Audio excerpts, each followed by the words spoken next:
Nós que agradecemos imensamente ao professor Eduardo Buenaventura e gostaria de abrir agora para os debates. Né?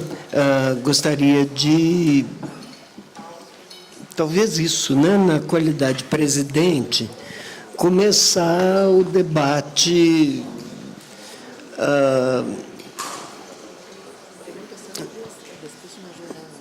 sim. Sim, sim. Então, gostaria, desde já, de colocar minha questão para a professora doutora que abriu os trabalhos de hoje, não é? A professora Raquel Uruguén. Professora, a sua palestra de hoje nos levou a fazer um grande passeio, não é? A resgatar uma história que é uma história comum a toda a América Latina, uma história de exclusão e que a mesa toda, né, revisitou de diferentes óticas, mas marcando muito essa questão. Uma coisa que ficou para mim também do debate inteiro foi a questão da própria crença nos direitos humanos, e que não deixou de ser grande parte da fala do Davi. Eu gostaria de pensar um pouco essa questão do papel dos direitos fundamentais, provocando também o professor Eduardo. Né? Será que o papel dos direitos fundamentais não é descalçar? Abrir, tirar fundamento. Nós nunca vamos ser livres, nós nunca vamos ser iguais, mas eles permitem que a gente vença antigas exclusões, naturalizadas. Não é? Então, o papel, para mim, é muito mais esse de abrir para o futuro. Abrir para um problema. Porque quando a gente conquista direitos, nós conquistamos um mar de problemas. Não são soluções. Não é? E, sobretudo, no momento que vivemos, acredito que seja extremamente importante que a gente possa revalorizar as conquistas e saber que temos que continuar a luta. E, nesse sentido, a palestra da Raquel foi extremamente interessante, né? Aliás, todas as palestras. Gostaria de destacar a da Raquel como essa questão mesmo de uma batalha que envolve, num programa como o nosso de direitos humanos, um papel, sim, para aqueles que trabalham o direito, que é exatamente furar a barreira acadêmica da reflexão sobre o direito e a conquista do direito como se fosse algo só daqueles que têm formação jurídica. É extremamente importante que a luta para o direito, pela afirmação dos direitos, ao meu ver, não é, se vincule na universidade a todas as áreas de conhecimento, sobretudo aquelas mais diretamente vinculadas à instrumentalização dessa luta. Eu não posso levar uma luta consistente, me parece que isso estava muito subjacente à sua fala, sem conhecimentos antropológicos, não é? Sem conhecimentos sociológicos, e acho que a mesa revelou isso muito. O grande desafio desse imenso desafio, que, na verdade, é a luta pela afirmação dos direitos humanos. Me parece que a mesa conseguiu trazer esse problema, e a questão que eu te faço é muito essa. Na sua experiência, né, como professora de pós-graduação, inclusive,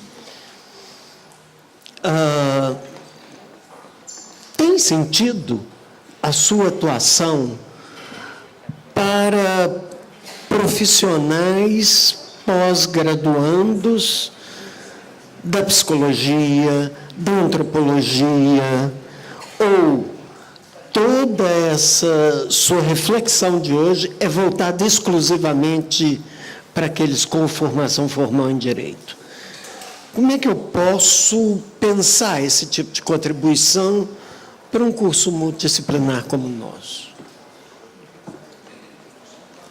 Muito obrigado. Sim, vou abrir, coletar todas as perguntas. Sim. Sim. Tá? Desculpa, eu falei demais, né? Tá? Então, a palavra está franca. Por favor. Quem é? Ah, por favor. Ah, sim. O senhor podia dizer o nome, não é? Se eu sei até. Sí, profesor Raúl Bernal Mesa. Es evidente que lo que está en el eje que articula toda la mesa, incluso con las exposiciones de ayer, es el debate sobre el sistema capitalista mundial. Y yo creo que nosotros deberíamos desde la academia profundizar el estudio sobre esta cuestión, porque desde el punto de vista teórico, tanto en las exposiciones de dos mundos, tanto en la exposición de Miguel como la exposición de David, encuentran en Polanyi la interpretación que explica las lógicas que se analizaron. Primero, porque no se puede entender la relación de China con África si no es bajo la concepción de las grandes transformaciones que planteó Polanyi. Y lo segundo, es la transformación de todo en bienes que se transan en el mercado. Todo es mercadería. Entonces deberíamos impulsar nosotros el debate, la discusión sobre el pensamiento de Polanyi. Ahora, yo me pregunto, ¿cómo enfrentar las políticas y las prácticas que tiene a la mujer como objeto? Cuando 2 de las 6 actividades que más dinero mueven en el mundo tienen a la mujer como objeto. Me refiero a una actividad que vincula la cosmetología, la moda y la perfumería, y la otra actividad, la prostitución y la pornografía. ¿Cómo se hace entonces para transformar y sacar a la mujer de ser un objeto si no se hace una reestructuración radical de la economía mundial? Lo segundo es más específico para el profesor Debes. Yo creo que acá nosotros en América del Sur debemos reconocer que tenemos un debate. Hay un debate tal vez más fuerte en Brasil y en Argentina, bastante menos en Chile, nada de ese debate en el resto de América del Sur, que es entre la lógica de pensamiento que busca analizar el mundo desde nuestras propias perspectivas y la lógica de pensamiento que es dominante, que busca interpretar el mundo desde el pensamiento y las teorías del norte, esencialmente la norteamericana. Entonces, me gustaría que el profesor Debes, en el estudio de sus ideas, nos pusiera atención de los aportes que se han hecho respecto justamente de la visión desde nuestra propia perspectiva.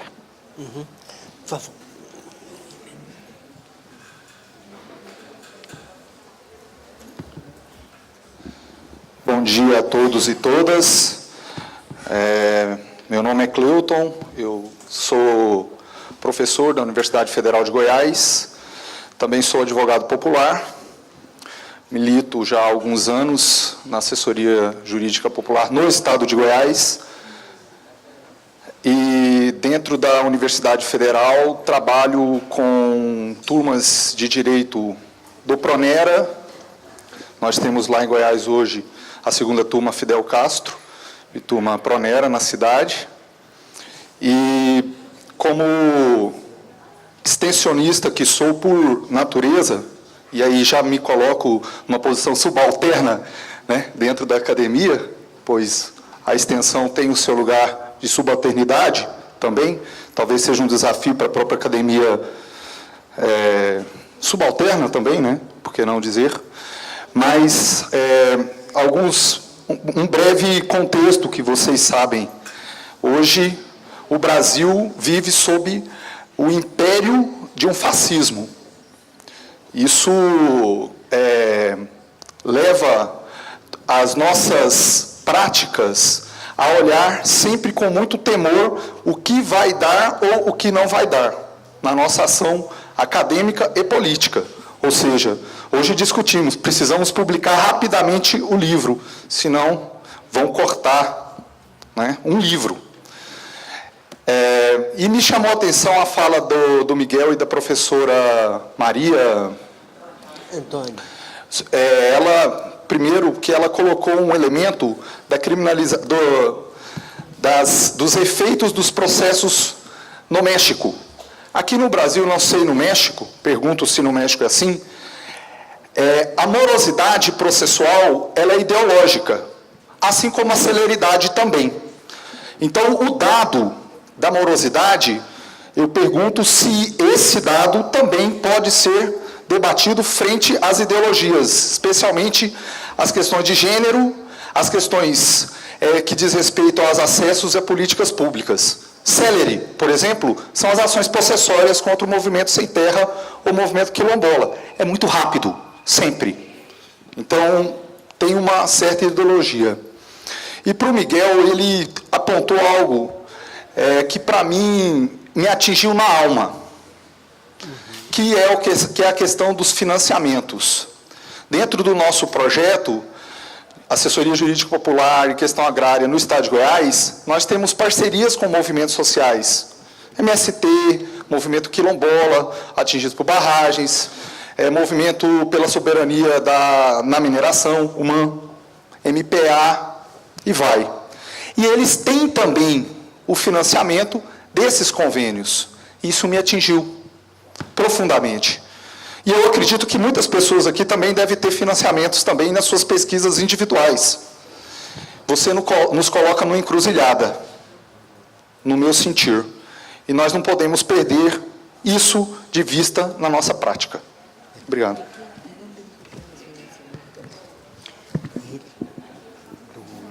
Federal de Goiás. Sim, os financiamentos da CAPES. Muito bom dia a todos e a todas.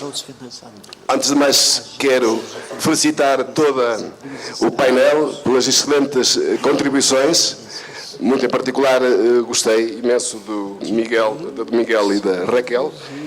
Gostava de colocar duas questões, nomeadamente a Antónia Gutiérrez. Si quiere, tento falar em castelhano, se prefere. Yo creo que ha colocado el problema de la trata o del tráfico de mujeres, no haciendo la distinción conceptual importante entre prostitución y tráfico o trata. Es muy importante porque las estadísticas engloban todo en lo mismo, hablan incluso de mujeres y niñas, no es la misma cosa. Niñas es crimen, inmediatamente. Pero prostitución de mujeres puede ser o no ser crimen. Porque la prostitución creo que debe ser entendida como un trabajo sexual, como un trabajo. Y hay que descriminalizar el trabajo sexual. Es una victoria, creo, en todo este proceso, porque las mujeres, yo propio he estudiado con colegas en Portugal sobre la prostitución y el tráfico. varios libros, pero no interesa aquí. Lo que interesa es que yo empecé por ser abolicionista y escribí sobre eso. Cuando nos fuimos al terreno, sobre todo las personas que han ido al terreno, han constatado que no es la misma cosa y que las mujeres quieren defensa de los derechos sindicales, de salud, etc. Y por lo tanto es importante tener una posición regulacionista, y acerca de esto hay feministas que son abolicionistas, pero hay también feministas que son regulacionistas. Y es importante como victoria porque entonces las mujeres están sujetas a los ¿cómo se llama? A los chulos, decimos nosotros en Portugal, ¿no? Y en ese sentido es muy importante que se distinga ese problema, y es lo que quería colocarle, si ha hecho en sus estudios esta distinción conceptual. Y a David, me permite, David Rubio, que ha hablado del populismo de izquierda y de derecha, yo creo que aquí hay que distinguir, obviamente, y incluso cuando dice que el populismo es baseado en la emoción, es irracional, yo creo que hay que tener en cuenta a las distinciones de Max Weber cuando nos fala de varias racionalidades. Y la racionalidad emotiva o afectiva, que es un filón que ha sido aprovechado por los populistas, me parece que hay que entenderlo como una otra forma de racionalidad, y que es aprovechada porque los conservadores, los liberales, y neoliberales, los socialdemócratas y los demócratas cristianos no han dado respuesta a las personas. Y ellos se indignan, se revueltan y tienen razones de fondo. Y es eso que hay que entender. Y es una racionalidad que está presente en esos revueltas o levantamientos. Es lo que quería, sobre todo, levantar para la discusión. Gracias.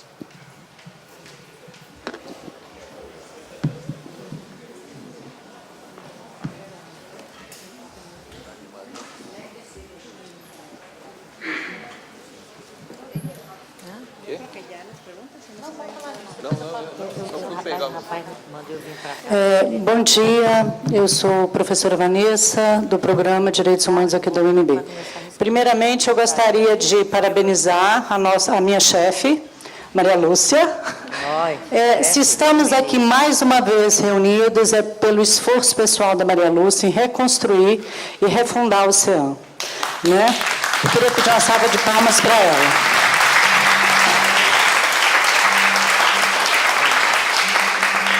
Eu cito esse momento, Maria Lúcia, como uma refundação, o nome que você queira dar, um renascimento do CEAM. O CEAM é como o Fênix, né? O Nilson foi o primeiro diretor do CEAM, e é um privilégio estar aqui hoje nessa mesa de direitos humanos, como ex-coordenadora de direitos humanos, fazendo parte do curso de direitos humanos, com representantes como o Eduardo, do Chile, o Davi, de Sevilha, a Raquel, do Peru, a Maria Antônia, do México, e o Miguel, de Guiné-Bissau. Então, eu acho que é um sonho que vamos concretizando ao longo do processo. Eu não tenho uma pergunta para ser feita, porque não me compete aqui nesse momento fazer isso. Eu já conversei particularmente, almoço, jantar, pego, levo, né? Então eu tenho um privilégio de estar perto dessas pessoas. Então eu tenho uma inquietação, que é como nós vamos construir as nossas parcerias ao longo do processo, sem uma visão colonizada e nem numa visão excludente. Eu gosto mais do fulano do que do Beltrano. Como é que a gente vai... O Miguel hoje nos lembra que a gente ainda está num discurso ainda de colonizado. Então, acho que o Miguel nos alerta para isso na sua fala. Eu agradeço isso, Miguel. É muito importante o que você trouxe aqui hoje. E é natural que a gente veja isso. O Brasil ainda assume esse local, que ainda é um local de privilégio ainda da Europa. Quando o europeu fala, ele fala como um colonizador para a gente, na maioria das vezes. Eu acabei de vir num pós-doc de Paris, estudei na Inglaterra, e é sempre essa posição, e é sempre onde a gente tem que falar.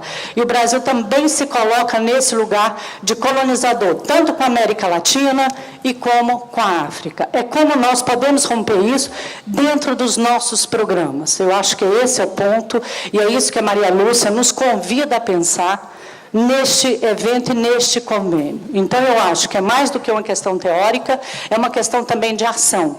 Como a gente pode fazer essa interface dentro de um direitos humanos, que é um tema em disputa, dentro do próprio programa.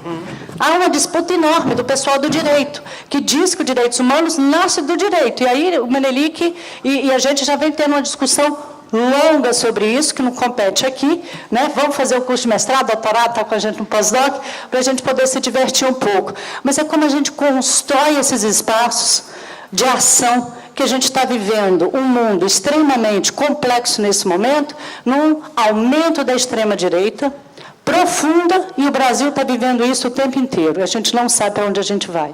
Como é que a gente que está perdendo direito, a gente não está na década de 90, que a gente estava no processo de ascensão, saindo de 80, de abertura, a gente está vivendo um outro processo. Como é que a gente vai refletir isso? Como é que a gente vai poder pensar a tarde, Maria Lúcia, nos nossos convênios e fechando aquilo que é comum a todos, e não observando, e com muita atenção dos convites que a gente recebe o tempo inteiro de processo de colonização, de alma, de espírito e de mentes, né? Essa é uma questão fundamental na construção desse projeto que a gente tem de direitos humanos nessas parcerias.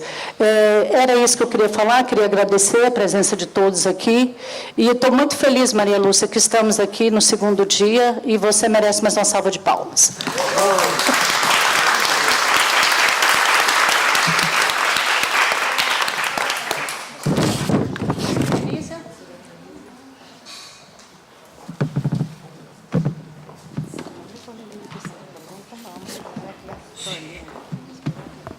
Oi, gente, bom dia, tudo bem? Sou a Renícia, sou também do Programa de Pós-Graduação em Direitos Humanos da Faculdade de Educação e coordeno o NEAB.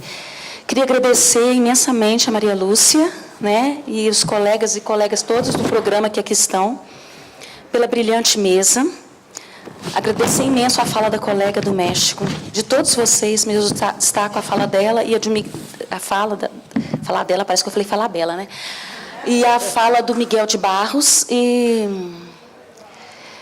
porque eu acho que o Miguel traz, vocês dois, né? Ela também traz um pouco isso. Vocês trazem uma coisa que é muito cara para nós hoje, que estamos na academia, sermos educadoras e sermos professoras e pesquisadoras negras falando sobre a questão racial e quais são os impactos que tem do olhar dos outros colegas investigadores sobre nós, as nossas produções, e como que nós estamos sempre tendo que saber tudo o que eles sabem e mais um pouco, e mesmo assim a gente custa ser respeitado. E eu acho que o que o Miguel traz e o que você traz e você fala do México, você não fala do México e nem para nós, você fala com o México. Eu acho que é o que o Miguel faz também, né? Então, quando o Miguel traz essa fala para nós, o que o Miguel traz é a vivência dele como um jovem, né, da Guiné-Bissau, um jovem africano que está pensando no seu próprio país com os seus conterrâneos e nos brinda com uma possibilidade de nos repensar. Então, quando eu levo, por exemplo, autores africanos e latino-americanos, principalmente autores africanos, sejam eles francófonos, anglófonos ou de língua portuguesa, e que provoca tanto os meus colegas dos departamentos dos quais eu faço parte, é essa forma de falar diferenciada, que faz com que a gente se repense. Então, eu sei que as pessoas estão dizendo desde ontem que nós temos uma produção do conhecimento que é eurocentrada. Mas, muito mais que uma produção do conhecimento eurocentrada, nós temos posturas eurocentradas. E eu falo isso por mim, e falo isso também por mim como educadora, que eu também quero me libertar dessa formação. Eu sou toda formada com pensamento eurocêntrico. Eu sei mais por exemplo, da França, da Revolução Francesa, do que da Revolução Africana. Então, esse é um exercício que eu tenho feito sozinho, solitariamente, desde a minha graduação em História. Isso tem se repetido aqui na UNB frequentemente, recorrentemente.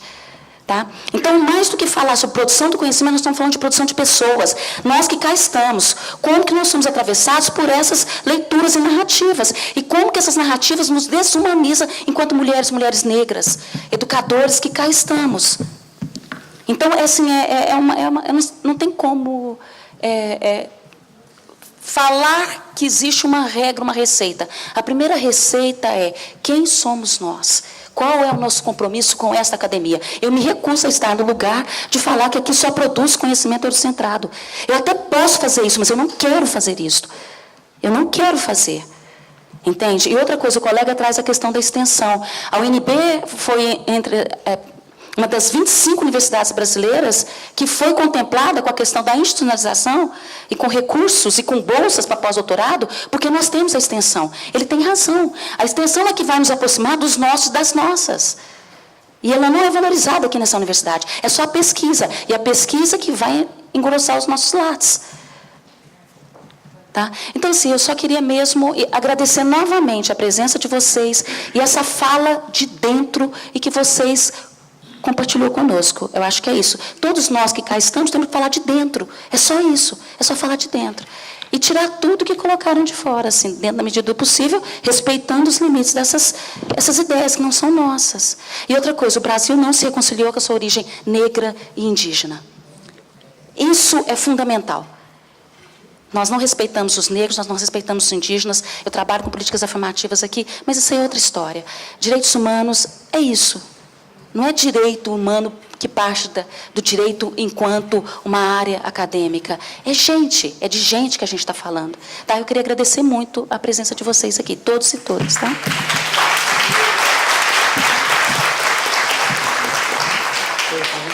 Mais uma e encerramos, sim? Porque senão... Como você chama? Por favor.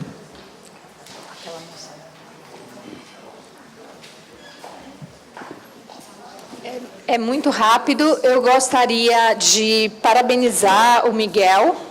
Na verdade, a fala dele me tocou na minha subjetividade. Eu acho que as falas que tocam nas subjetividades, elas nos deixam com uma perplexidade muito maior. A outra questão é que eu acho que algumas coisas vieram aqui e se colocaram como o Brasil também como um colonizador, né, nessa questão. E eu acho que tem um ponto que a gente precisa pensar, é que o Brasil coloniza o próprio Brasil. Então, a gente não pode esquecer que dentro do próprio Brasil, as universidades nordestinas, da qual eu faço parte de uma universidade do sertão da Bahia, por isso me sinto à vontade de falar, como dentro do Brasil nós somos colonizados, né, pelas ideias do Sul, como algo que protagoniza a ciência dentro do nosso próprio país. Então, acho que nós temos nossas singularidades e nós temos as nossas diversidades que precisam ser vistas e precisam ser colocadas como o Nordeste produtor de ciência. Então, muitas vezes, muitas questões que vêm à tona, elas são feitas por uma leitura do Sul. E quando falamos em cooperação, nós cooperamos numa coleta de dados, não é? Por uma epistemologia que já foi definida previamente e somos chamados a aderir nessas cooperações, muitas vezes não de uma forma horizontal. Então, é apenas pontuar isso. Muito obrigado. Seja a última, então. Não é nossa última, tem que estar mesmo. Soy Josep Burgaio de la Universidad de Vic, Barcelona, España. Una reflexión a partir de la mesa de hoy, pero a partir de las mesas de ayer también. Quería hacer un par de comentarios. Una es... Cuando hablamos de las disfunciones múltiples que genera el capitalismo, tendemos todos, empezando por mí mismo, a hablar del capitalismo como algo externo, como una maquinaria exterior que no tiene que ver con nosotros, en la cual nosotros solo somos unos sufrientes, digamos, ¿no? La hegemonía, digamos, del capitalismo actual, y en esta fase, digamos, de lo que alguien llama el capitalismo en su fase anarquista, se ha llegado a él desde, digamos, planteamientos democráticos. La pérdida de centralidad de la política en las últimas décadas y la centralidad de lo económico no es algo que se haya dado por casualidad, sino algo que se ha dado porque determinados planteamientos en el campo de la academia y en el campo político han llevado a esto. Es decir, tengo un amigo que dice a menudo una frase que a mí me gusta, que es que votar es un acto político, es una evidencia, ¿no? Pero para poner de manifiesto el hecho de que es la propia voluntad democrática lo que nos ha llevado a la situación actual del capitalismo y a esta situación en la cual la política es solo un dios menor, es algo que ya solo, digamos, gestiona emociones y ya no gestiona proyectos de futuro, ya no gestiona, digamos, las grandes cuestiones, las cuales, digamos, están en el mercado. Por lo tanto, más allá del debate ideológico necesario, a mí lo que me parece fundamental es cómo recentralizamos de nuevo la acción política, es decir, cómo repolitizamos la economía y cómo repolitizamos nuestras vidas entendiendo que si es que este mundo disfuncional y muy dado al caos, y quizás es porque la condición humana no da para mucho más, pero en todo caso, si hay alguna salida, digamos, más o menos racional y razonable, está en la política. Y por lo tanto es el reempoderamiento, la recuperación de la centralidad de la política que me parece algo fundamental, entendiendo que la política probablemente no se podrá recuperar en el sentido antiguo, es decir, estamos en unas democracias vaciadas de contenido, estamos en unas democracias que se confunden solo con la votación cada cierto tiempo, pero se evita todo lo que implica de participación, de debate de los sistemas democráticos. El mundo digital no nos lo está poniendo fácil, justamente, digamos, está debilitando la capacidad de discusión profunda en el marco de la sociedad. Por lo tanto, digamos, mi duda es cómo en estas condiciones determinadas, cómo en esta hegemonía del mundo digital conseguimos que la política y los proyectos de sociedad, que no las emociones, los proyectos de sociedad, que no las emociones, vuelvan a la centralidad. Se habla mucho, y con esto termino, se habla mucho de los populismos de derechas, de esto que en Europa llamamos, o se llama ella misma, la nueva derecha desacomplejada, que yo cuando digo de desacomplejada ya, digamos, me pongo a la defensiva. Y siempre me acuerdo, cuando hablamos de este retorno de un cierto fascismo, de lo que Thomas Mann ya en los años 50 dijo, que es aquello de que el fascismo volvería, pero después del Holocausto y después de lo que pasó en la Segunda Guerra Mundial, volvería en nombre de la libertad. Y un poco ese es el punto en el que nos encontramos.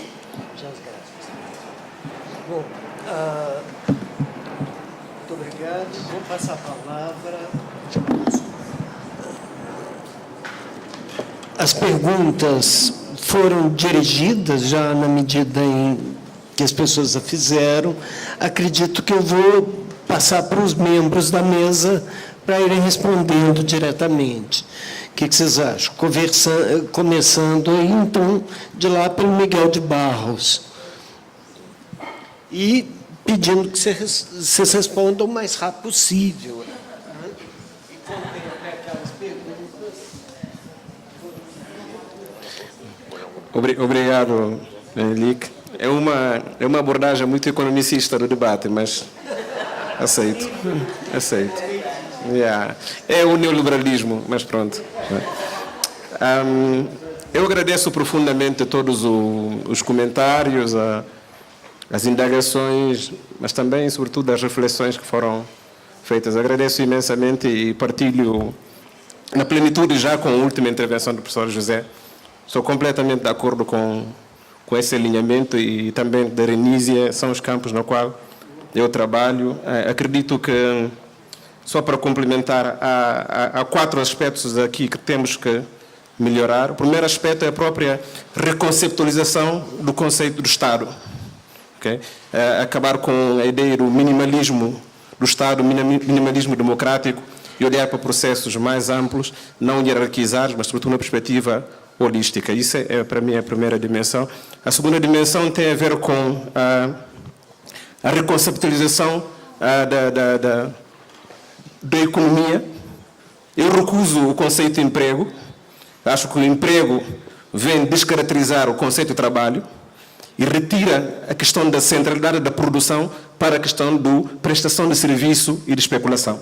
Portanto, nos nossos países, muitas das vezes nós temos debates muito esquizofrénicos à volta de formalizar o informal, ou se é economia afetiva, ou se é economia de proximidade. eu digo que é importante revisitar as nossas origens, para olhar qual é que é o modelo produtivo e para vermos qual é o lugar do mercado.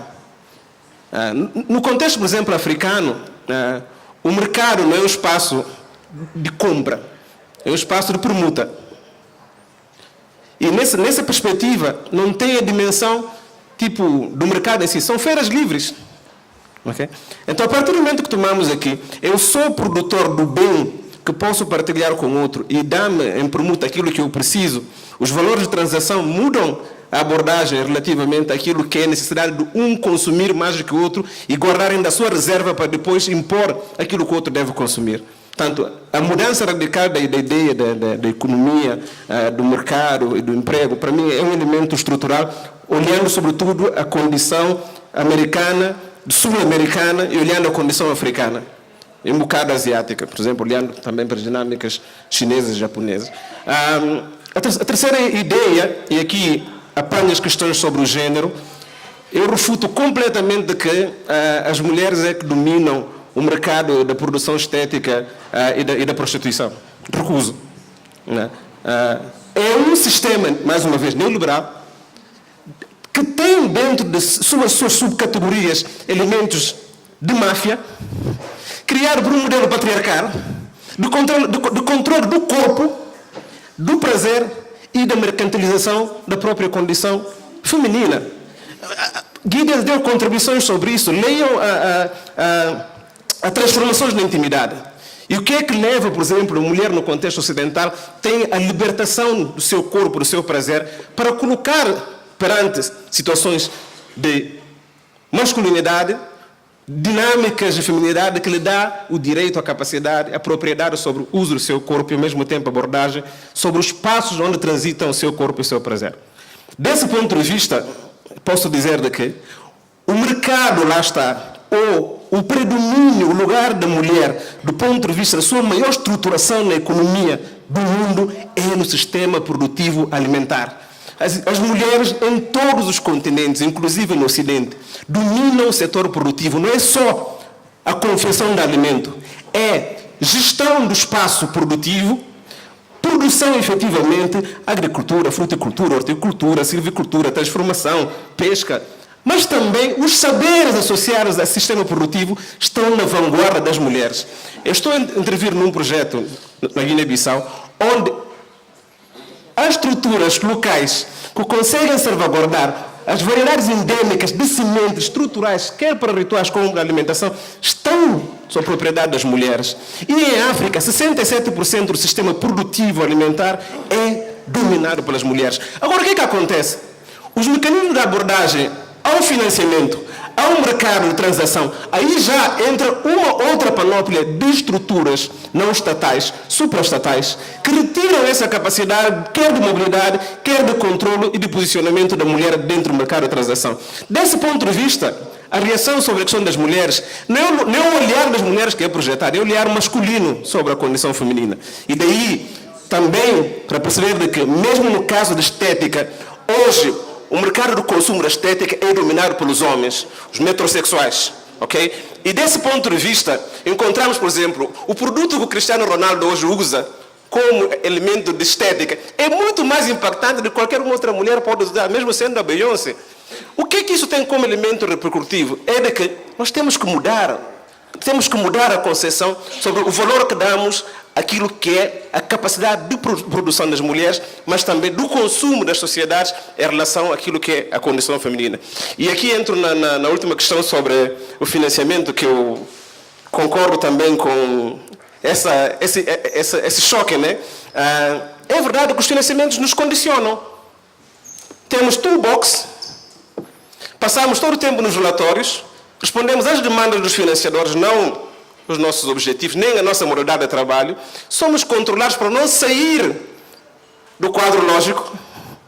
E muitas das vezes é desgastante, é angustiante, porque acaba por atrofiar a nossa proposta de sociedade, nosso projeto de transformação. Desse ponto de vista, o que eu tenho defendido é que as comunidades locais, as estruturas mais autónomas, a partir do momento que têm uma iniciativa de construção de uma proposta de transformação, essa proposta deve integrar logo à partida o seu modelo econômico. O seu modelo econômico de produção, de geração de renda e de autofinanciamento. O que é que isso nos permite? Permite acabar, por exemplo, com agências de financiamento.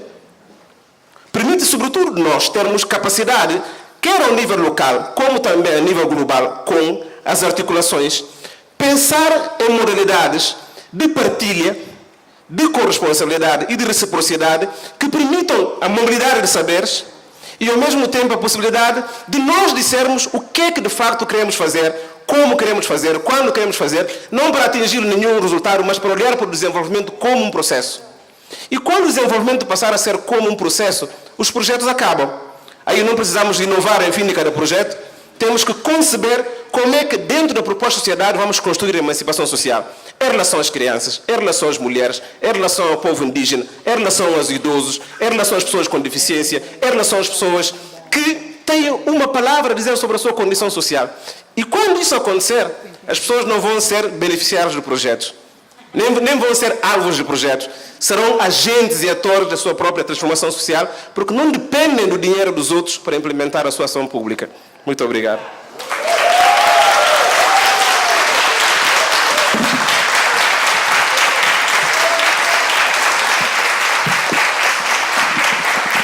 Bom, obrigado, Miguel. A professora doutora Benedetta Bissol, da Universidade de Pádua e Bolonha, da Itália, conseguiu chegar finalmente. Então, nós vamos fazer o seguinte, estava propondo.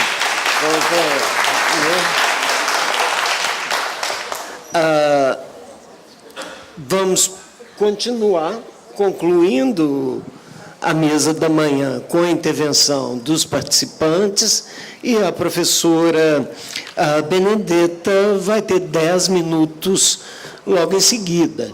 Então, ela passa a integrar a mesa e vai fazer a palestra final, né? De 10 minutos. Eu peço a vocês, estou contando aí que vamos ter ainda essa cerejinha no nosso bolo aí ao final. Estão convidando a plateia e pedindo aos professores que respondam as questões o mais breve, da forma mais breve possível, mas, enfim, que não deixem de respondê-las. Acho que, dessa forma, a gente pode concluir de uma forma boa. Uma mesa extremamente instigante. Então, passo a palavra para a professora doutora Maria Antônia. Pois não. Não. Até porque já teve questão, teve a exposição, e os próprios palestrantes estão com as questões na cabeça. Está certo? Então, muito por isso. Então, passo a palavra para a professora doutora María Antonia Chávez. Muy bien. ¿Todos están de acuerdo? Ok. Bien. Prometo que la siguiente ocasión que esté de nuevo en Brasilia, la conferencia la haré exclusivamente sobre explotación sexual, porque curiosamente siempre sale el tema, aunque le busquemos por otro lado, ¿no? Pero bueno, está bien. Creo que asumir que la prostitución se convierta en un derecho es como dejar de ver lo que estuvimos discutiendo entre ayer y hoy, de cómo en un sistema capitalista los cuerpos se convierten en mercancía, hombres y mujeres, niños y adultos y ancianos, y entonces es pensar en una afirmación ingenua de un mundo feliz en el cual las cosas pueden seguir como están, sin cambiar, e ir dejando aquello a lo que no le queremos entrar de fondo. Es como dejar de pensar que la explotación de las mujeres tiene una historia y tiene una serie de factores estructurales que la han posicionado en los lugares en los que ha estado. De ahí que malamente se le ha denominado también dentro de esta misma historia y estos factores estructurales que han ubicado a las mujeres en diferentes espacios, que a la prostitución se le llama el trabajo más antiguo.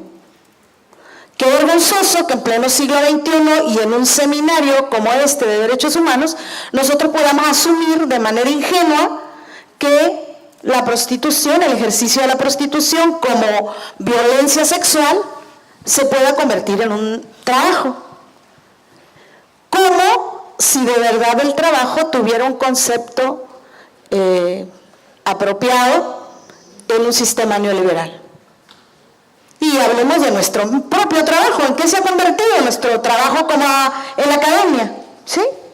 O sea, ¿de qué manera nosotros podemos entonces asumir un replanteamiento que alguien decía, creo que fue mi compañero Miguel cuando decía, tenemos que reconceptualizarnos, reconceptualizar la realidad.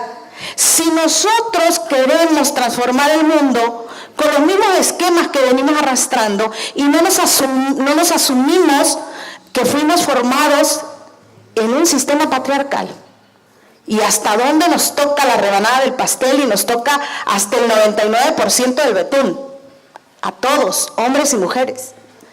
Si no hacemos eso, entonces vamos a estar interpretando los problemas que se van multiplicando sobre esa misma lógica que lo reproduce. Entonces, mi invitación más que dar una afirmación, por supuesto, me asumo abolicionista, porque para mí ninguna mujer tendría como única alternativa el que sea violentada sexualmente, solo porque requiere un pago, y que el pago lo hace entonces el sentido de la libertad, de que el otro pueda beneficiarse o erotizar el cuerpo o violentar el cuerpo del otro.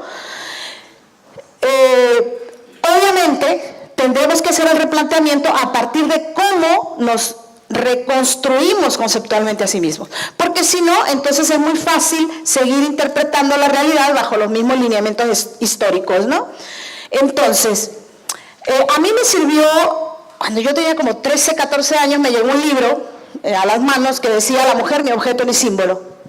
Entonces, a mí desde entonces me quedó claro cómo la mujer tenemos otras alternativas más que todos esos campos laborales tradicionales y que de pilón lo asumen como laboral, ¿no? Yo simplemente pensaría, no podemos pensar en que entonces al decir prostitución hay diferentes tipos de prostituciones. O sea, así sí se vale y así no se vale. O que si es malo para la niña, entonces es bueno para la adulta. Tendríamos que tener como un juicio de valor más a fondo como para hacerlo de esa manera tan superficial. Entonces, asumirnos que vivimos en un sistema patriarcal de incumplimiento de derechos y dentro de la cual está el mercado del sexo, tan igual como el mercado y la colonización de las minas y demás, ha sido la colonización de los cuerpos de las mujeres. Que hay una industria del entretenimiento que está orientada a la máxima ganancia y que utiliza los cuerpos para reproducirlo. Que hay todo un proceso de erotización de los cuerpos de las mujeres que tiene que ver con este sistema patriarcal y que entonces existe desde la comercialización, desde la violación, desde el feminicidio, una serie de interpretaciones en las cuales se van a facilitar o no este tipo de violencia contra las mujeres. Pensar que la prostitución no es elección. Si lo vemos histórica y estructuralmente planteado, es que son las condiciones que te llevan a, y tampoco podemos justificar eso. Igual como no justificaríamos la esclavitud, por ejemplo, ¿no? Entonces, yo creo que si nos dedicamos a identificar qué factores originan y sostienen la violencia contra las mujeres a partir de la permanencia de la prostitución, a lo mejor podemos ir rompiendo un poco más esa ceguera y poder establecer desde un proceso metacognitivo, o sea, de pensarnos sobre nuestros pensamientos y poder establecer estructuras más civilizadas para relacionarnos entre hombres y mujeres y no a través de estas transacciones contractuales que tienen que ver con una lógica económica. Obvio, vamos a hablar de cómo nos situamos incluso en un sistema racista, en un sistema de exterminio. O sea, ¿a quién le importan las mujeres que están entonces en esa, si hacemos como las las que están en condiciones más extremas de prostitución y las que consideramos que están en condiciones más beneficiadas. ¿Cuáles van a estar en la mayor posibilidad de exterminio, en una posibilidad de necropolítica? Yo he trabajado con mujeres donde si a ellas les pasa lo que les pasa, no hay ni siquiera quien les importe si viven o mueren. Entonces, ¿cómo ubicarnos? ¿Cómo ubicarnos en esa condición de mujer, de ser mujer indígena, de ser mujer pobre, de ser mujer negra, de ser mujer en qué tipo de condiciones y qué es lo que este sistema le tiene programado para ello? Entonces, no olvidemos que estamos en un capitalismo neoliberal, que todas estas situaciones de valores culturales se están transformando en condiciones tan aberrantes como las que yo de manera grotesca les quise compartir lo que estaba sucediendo en México a partir de las consecuencias de una necropolítica y de cómo los mismos derechos humanos surgen en este mismo sistema neoliberal como esa partecita que nos queda de consuelo para ver por dónde le vamos a buscar a la supervivencia digna. Porque incluso los derechos humanos no son los que yo como persona puedo exigirle a otra. Los derechos humanos son simplemente cómo yo le pudiera exigir al Estado lo que no cumple. Y yo creo que los resultados que hemos dado, es obvio que el Estado ni alcanza a cumplir porque ni siquiera tiene la autonomía el Estado de garantizar la dignidad de vida a sus ciudadanos, porque hay algo más allá del Estado que está tomando las decisiones de lo que estamos viviendo.